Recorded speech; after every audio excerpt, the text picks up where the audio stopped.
Okay, welcome to another episode of Mr. Justin's Desk. I'm Mr. Justin, and today I want to show you how to make your own armature.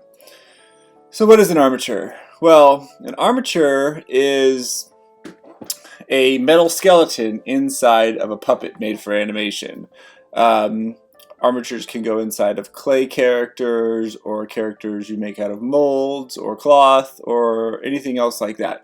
Armatures are really helpful because your characters need to be able to hold their poses as you're taking their pictures. And if they don't have an armature inside of it, and if it's made of clay, then it'll just kind of slump over, fall over, stuff like that. So it's important to have a good armature when you're starting to make animation, especially stop motion animation. There's a lot of different ways to make armatures. There's some really advanced ones out there, and I encourage you to go check those out because they're really cool. But today I want to show you a really simple way to make armatures. And I just want to say thanks to Children's Creativity Museum who taught me how to make this style of armature. Okay, so let's get started. So the first thing you're going to need when you're making an armature is a spool of wire. I use this aluminum wire, pretty thin, so that it's nice and bendable. You can get this at most hardware stores, art supply stores, places like that. They also usually have steel wire. Stay away from that. It's too hard. You can't really bend it and you can't really cut it. This aluminum wire, super easy to use. So I've got this spool here, and I obviously don't need the whole thing to make my armature, so I'm just going to find the end here, pull it out, and let's see here. How much of this do I need? About 2 feet usually, so let's say about that much. Grab my scissors over here and snip. Now I have my armature wire. So as we start to make this, I just want to say that it does take a little bit of practice to make these kinds of armatures. So the first one, probably going to look a little janky. Keep trying, eventually you'll get it. So we start with our armature wire. The first thing we're going to do is we're going to fold it in half. Pull down on it to make it nice and straight like that. And then right here where it bends, we want to pull that together and create a little loop. This is going to be the head of the armature, so it's up to you how big you want that head to be. I would try to keep it kind of small. And now what we want to do is we want to create the neck.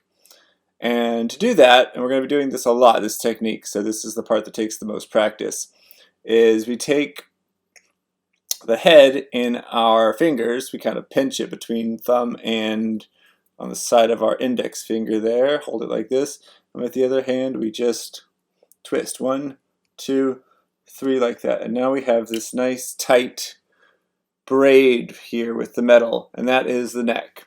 Next up, what we're going to do is make the arms of our armature.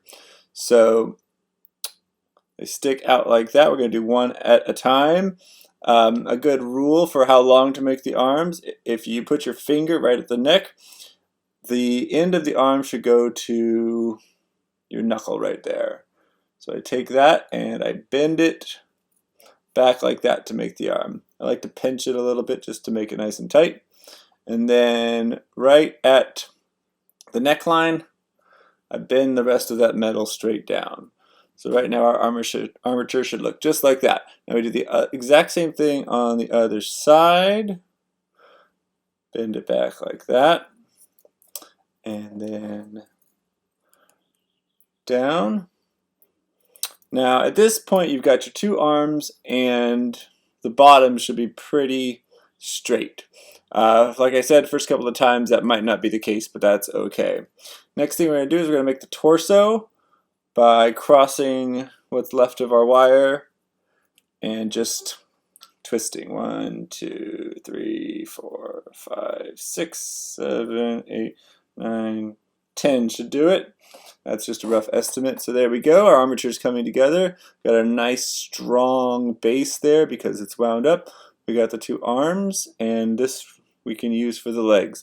Before I go on to the legs though, I'm going to twist the arms a couple of times like that. And that just keeps the metal together, makes the arms a little bit more durable.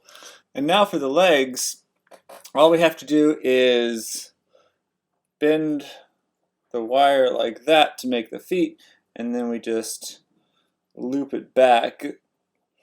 This does two things actually. So now we have our feet. Bending it back like that makes it easier for our armature to stand, and it also makes it so this part at the end of the metal, which can get kind of sharp, is bent back, and it's less likely that we'll poke ourselves. So that is our armature. I like to just give it a little bit separation for hips. And now we can go ahead and start covering this with clay or other materials and then start animating it.